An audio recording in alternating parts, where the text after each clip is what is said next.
పల్నాడు చూడండి, ఎంత ఎంత వెనుకబడిపోయి ఉంటుందో మనకి పల్నాడు.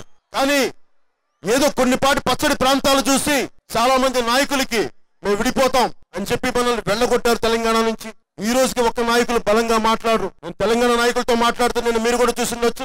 గవర్నర్ గారి దగ్గరికి వెళ్ళినప్పుడు కేసీఆర్ గారితో మాట్లాడాను. నేను అందరితో చాలా పద్ధతిగా మాట్లాడతాను, చాలా సంస్కారంగా ఉంటాను.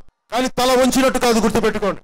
మర్యాద, పోరాటం చేసిన వ్యక్తుల మీద నా గౌరవం, ఏదైతే కాన్స్టిట్యూషనల్ పోస్టులు ఉంటాయో, రాజ్యాంగ పదవులు ఉంటాయో, అది ఎమ్మెల్యే కానీ, ఎంపీ కానీ, మంత్రులు కానీ, ముఖ్యమంత్రులు కానీ, నేను చట్టసభలు గౌరవించేవాడిని. ఆ చట్టసభల్లో ఉన్న వ్యక్తులు గౌరవించేవాడిని. అంతేకాని నేను ఏ రోజున కూడా ఆంధ్రప్రదేశ్ ఆత్మ గౌరవాన్ని నేను ఎప్పుడు తాకట్టు పెట్టను. మీకు చెప్తున్నాను, ఆ మాట మీకు ఇస్తున్నాను నేను.